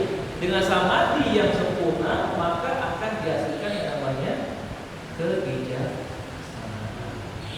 Jadi nggak ada orang bijaksana tanpa meditasi, tanpa samadhi. Tidak ada istilahnya orang jadi guru meditasi tapi silanya bodoh. Cuman yang menjadi keliru bagi banyak orang, seolah-olah orang yang bijak itu orang yang taat pajak. Kan slogannya gitu ya, orang bijak taat pajak. Tapi saya yakin Anda semua nggak taat pajak. Ya. Dalam pandangan Buddhis, orang bijak itu adalah buah dari meditasi dan sila yang sempurna.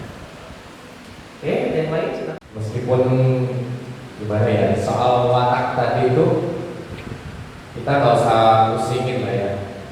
Soal menentukan watak itu tadi kita bisa pilih objek Anapanasati. Cuman kok yang masih penasaran gitu, ada sedikit tips nggak Bante kita gimana nentuin watak diri kita itu yang mana? Kok kayaknya kalau saya tuh mikir nafsu ya, iya, ilmu ya, iya, ngelamun ya, iya, kayaknya diborong semua gitu aja.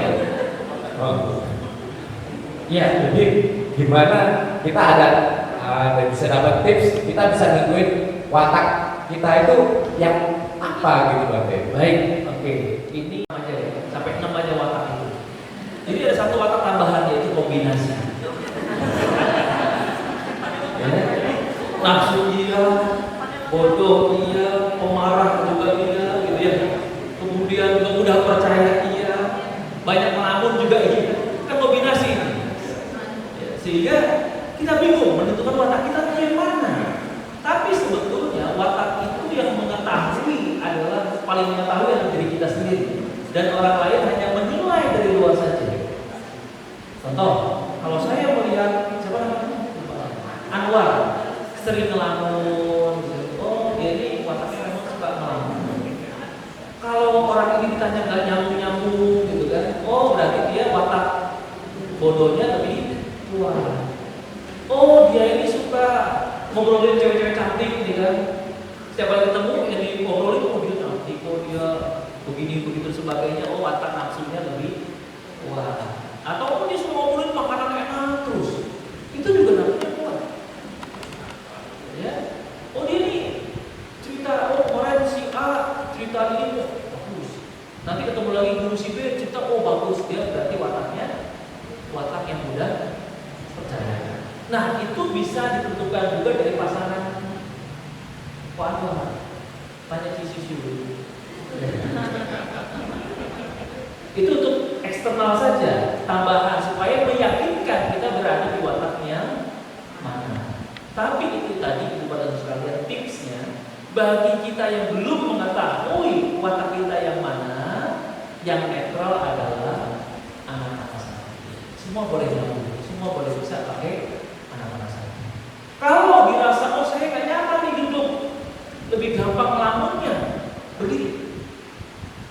Oh saya kok berdiri rasanya nggak bisa tenang, berjalan. Oh kok berjalan kayaknya pegel, cepet capek, balik. Nah oleh karenanya latihan itu sesuai dengan diri kita. Kecuali kalau gurunya bisa membaca watak Anda. Ya. Gurunya bisa membaca watak Anda dan menentukan apakah mau latihan ini. Ikuti guru yang seperti itu. Ya tapi kalau masih meraba-raba, anak mata sapi sudah sangat cukup. Itu yang pertama ya. Oke. Di sini saya akan bertanya. Ketika Mbak tadi menjelaskan bahwasanya ketika kita tidur, indera yang kita masih ada itu pernapasan. Tetapi dalam asumsi saya, bahwasanya sebetulnya ada suatu indera yang masuk ke tubuh saya itu indera pikiran, di mana kita bermimpi. Terkadang kita setelah sadar kita mengingat kembali mimpi-mimpi kita yang terjadi pada malam hari. Nah, itu bagaimana penjelasannya nanti. Terus yang poin kedua berarti mengenai fenomena antara tidur dan meditasi. Nah, ini pernah saya baca artikel bahwasanya ketika kita tidur itu sebetulnya hampir seperti meditasi, tetapi dia tidak bisa mengontrol nafas, tidak bisa mengontrol pikiran, tetapi nyaman, tetapi tidak bisa merasakan kebahagiaan. Tetapi ketika meditasi itu bahwasanya kita bisa merasakan kebahagiaan, bisa mengontrol pikiran, bisa mengontrol pernapasan. Nah itu bagaimana Pak di antara fenomena mimpi itu kalau memang terjadi sebenarnya kalau kita tidur itu kita memang merasakan stabil fresh, segar, dan itu pun terjadi ketika kita mungkin meditasi yang memang sudah mencapai meningkatkan meditasi yang sudah baik. Saya rasa mereka tidak butuh tidur lagi karena apa? Mereka sudah merasakan kedamaian, ketentraman, bisa menjaga pikiran, menjaga perasaan.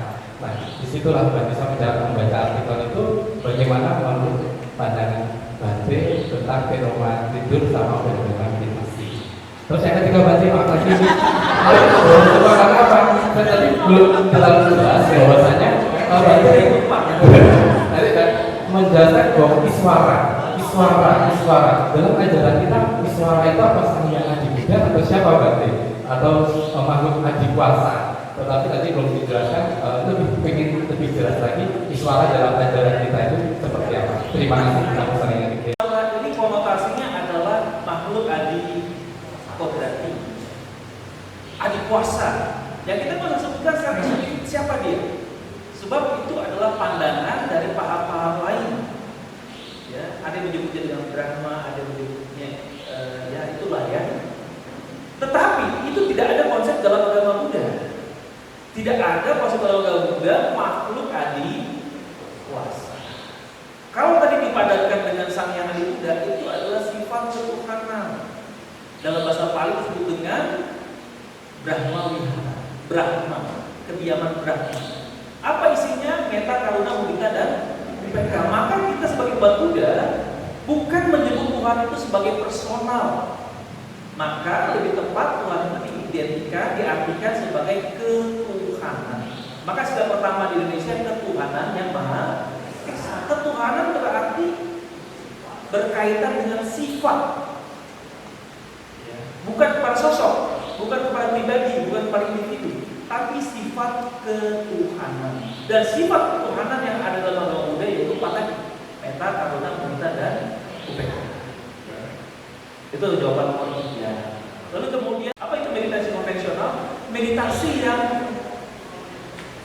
yang umum, bukan meditasi yang baru untuk pemula, bukan sepekan meditasi, bukan sehari meditasi. Jadi hari meditasi itu ada makan berkesadaran, ada berjalan berkesadaran, ada mendengarkan berkesadaran, ada relaksasi. Tapi di meditasi konvensional nggak ada yang namanya berbaring posisinya, hanya ada duduk, berdiri, dan berjalan. Nah, maka saat seseorang sudah berbaring 5 menit kemudian dia tidur, itu tidak bisa dikatakan meditasi. Lalu kemudian pertanyaan pertama berkenaan dengan mimpi.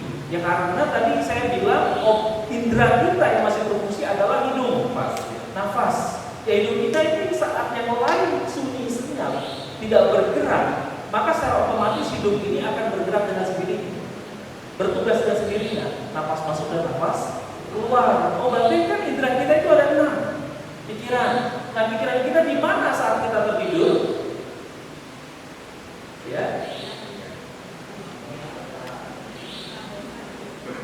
Kita berada saat ini adalah di gelombang yang sadar. Anda melihat, saya juga melihat. Saya berbicara, Anda mendengarkan. Ini kita dalam gelombang yang sadar.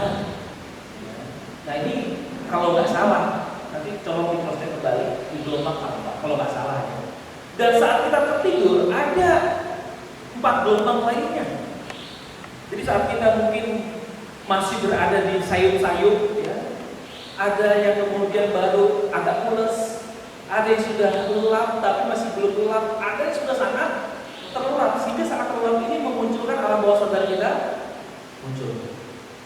Lalu kemudian pikiran ini sebetulnya tidak bekerja untuk merespon objek di luar. Kalau tidak ada sentuhan, kalau tidak ada rangsangan yang kuat. Jadi sebetulnya ini senyap saja. Dan dia bekerja berlandaskan apa yang kita ingat dalam keseharian kita. Ya. Maka tadi kalau kita sudah tidur, ini sebetulnya sudah tidak bekerja lagi. Yang bekerja adalah ingatan di waktu yang lampau, yang memunculkan mimpi. Itu pun kalau dia bekerja. Ya maka tadi saya tegaskan, yang bekerja sesungguhnya hanya ini saja. Tapi kalau pikiran kadang dia mimpi, kadang dia juga enggak kan? Apakah tiap hari ada mimpi? Nah, tetapi kalau bicara tentang mimpi ada 4 jenis. Ya, mimpi yang pertama karena ketidakseimbangan antara batin dan jasmani. Anda lagi sakit, ya, lagi sakit, panas, tampak, gitu ya. Itu tidak seimbang jasmani. Atau lagi galau perasaannya, itu bisa memunculkan mimpi, baik mimpi yang buruk atau mimpi yang baik. Lalu kemudian karena peristiwa itu terjadi hari itu yang membawa kesan mendalam. Wah, ketemu mantan, ya. Teringat kembali kesan yang mendalam. Sehingga begitu kita berada di gelombang theta dan kemudian muncul dalam alam bawah sadar kita yang kemudian menjadi mimpi. Lalu kemudian ada mimpi karena petunjuk dewa. Ada kan? Wah, pernah nggak mimpi itu dikasih 4 ya? Dan kita masih mengingat dengan jelas mimpi kita tadi. Nah itu namanya mimpi dewa. Biasanya durasi di antara jam 2 sampai dengan jam 4. Lalu kemudian mimpi berkenaan dengan kejadian yang akan datang. Kejadian yang akan datang ini bisa dibuktikan dalam waktu yang dekat. Jadi bisa 1 minggu kemudian mimpi saya kenyataan. Tapi kalau di balik itu tidak terjadi, artinya mimpi itu sebagai bunga. Ya, jelas ya? Saya tanyakan, kita sebagai wartawan yang paling pertama kita menjalankan sila tersebut. Nah di sini kita sebagai wartawan, apakah kita mampu menjalankan sila tersebut, khususnya menjaga panadipata tidak membunuh? Karena saya pernah membaca bahwa bukan sekedar tidak membunuh, Pak, beli ayam, sudah dipotong kan. Tetapi setelah kita membeli itu pun sudah melanggar sila, karena dengan tidak secara langsung bahwa kita sudah memberikan ataupun memberikan ajaran kepada orang itu untuk membunuh ayam lebih banyak lagi, karena kita sudah membeli ayam ataupun ikan ataupun makhluk yang lain. Nah itu bagaimana caranya kita belajar untuk kita sebagai umat Allah ini, apakah seperti itu? Apa tadi apa tidak makan, vegetarian? Ya memang harus seperti itu. Cuma umat Buddha benar mau vegetarian. Ya. Nah itu bagaimana bahasanya sebagai umat Allah?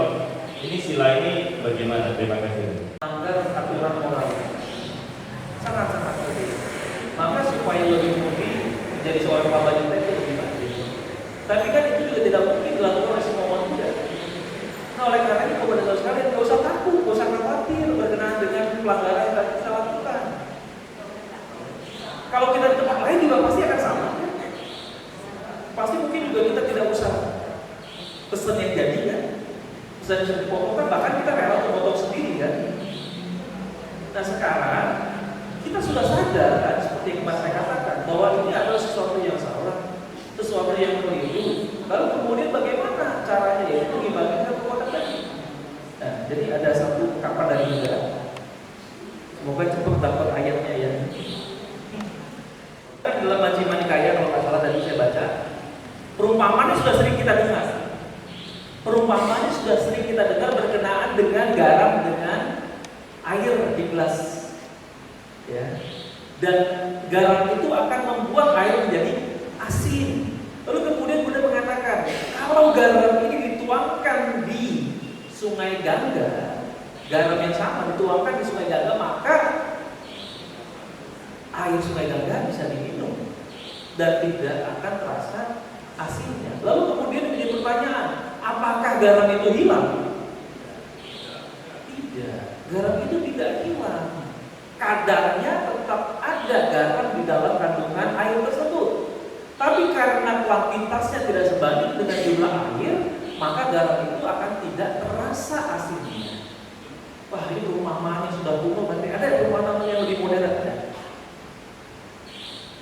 Ini saya sudah sampaikan di sini juga ya. Mungkin coba ulang kembali. Supaya kata kita punya uang 1 juta cetil, yang hilang 900.000. Berasa kan? Berasa. Berasa nyesek. Nyesek banget. Duit cetil hilang kaupe. Tinggal coba aduh nyeseknya minta ampun. Ya, sampai kubur-kubur.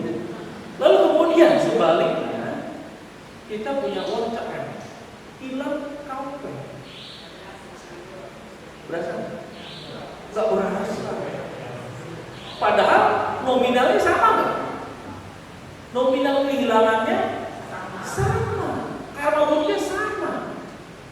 Tapi kemudian begitu kita memiliki karma baik yang banyak, maka kuantitas karma buruk ini tidak begitu terasa.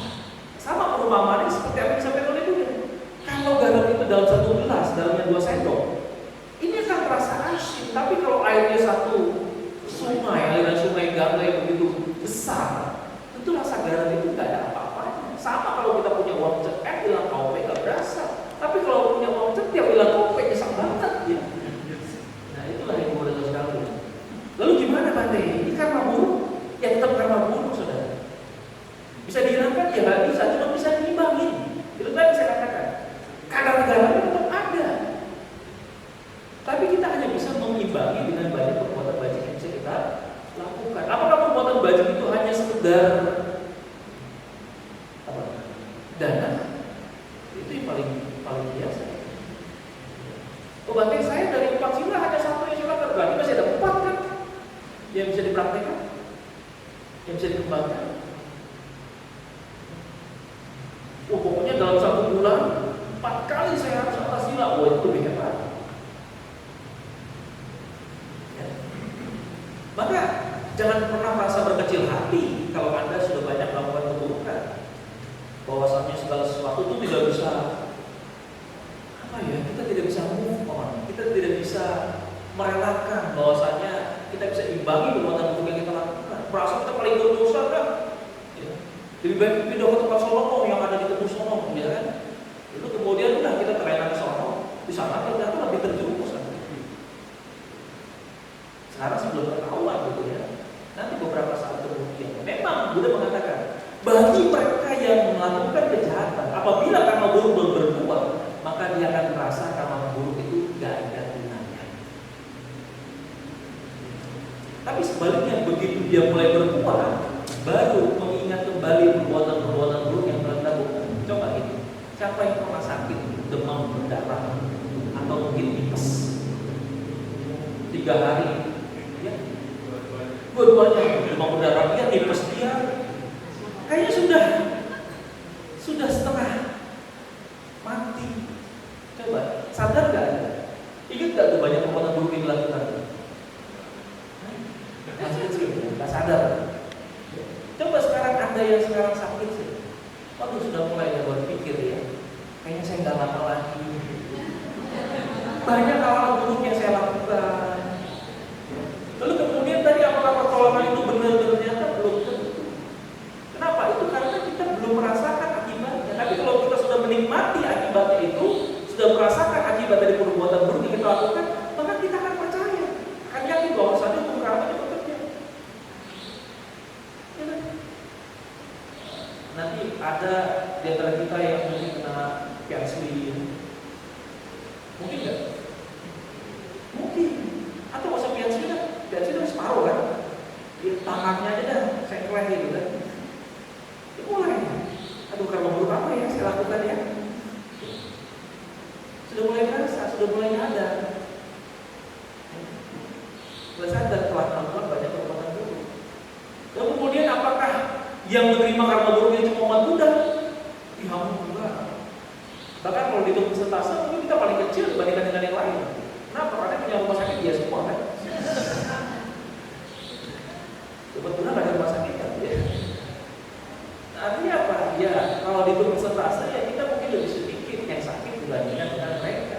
Artinya apa? Mau di tempat manapun namanya karma buruk berbuat tetap berlaku. Maka itu udah mengatakan orang mau percaya hukum karma mau tidak, hukum karma adalah hukum alam, hukum universal yang akan berlaku pada siapa saja. Jadi kalau kita sadar sekarang ini banyak orang perbuatan buruk, ya dibangun yang perbuatan baik, nggak bisa dihilangkan, tapi bisa dibangun.